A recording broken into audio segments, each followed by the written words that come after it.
They say success leaves clues, and millions of people have gone through the public speaking journey before I was even born. So I wish when I first got started, someone would have told me these 4 things so I wouldn't have to waste any time in trial and error and I could get straight to the point. But since that didn't happen, I want to pass this on to you and say to you, if you're just getting started in public speaking and building your profile, I want to share with you 4 things which I think will help you save some of that trial and error, the hard work, and you can get straight to the point.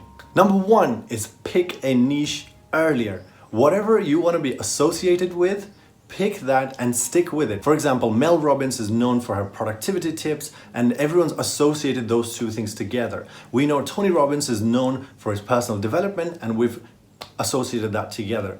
Les Brown is hired for his motivational values and we've linked that together. When people think of you, what keyword are they associating with you?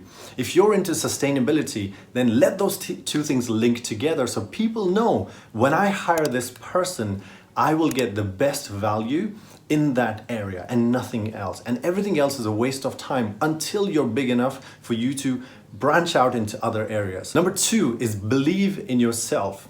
People buy into your belief in yourself.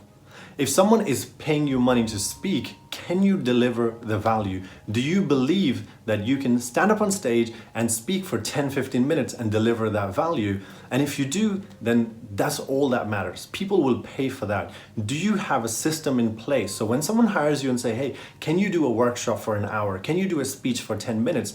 Do you have a system of delivery so you can go there and ace it and be able to repeat that again and again? And if you believe in yourself, then people will pay for that. Number 3 is deliver consistent content. Whenever people hire you nowadays, they will do a quick search online to see if your content is still relevant. That's one thing. And then recency bias. They want to know whether the stuff you're posting is recent enough. So if you've posted something a year ago, that is no longer relevant. So at least once a week, you should be posting about the keywords about your niche that you're interested in. For me, that's public speaking. So every week I need to post something to do with public speaking so people know, hey, that's what this guy talks about. And number 4 is never stop learning. Gone are the days when you can just deliver a speech here, a workshop here, and keep rinsing and repeating that everywhere. Now, especially if you're leveraging the power of internet, you need to be able to come up with fresh content that's up to date and that is in demand and people can use it straight away. So on that note, you need to be able to keep learning, to keep topping up your skills, to keep innovating. So you can go online, deliver a webinar for an hour, and if someone was to hire you 6 months from now, that webinar would be completely changed because you're always topping up your skills.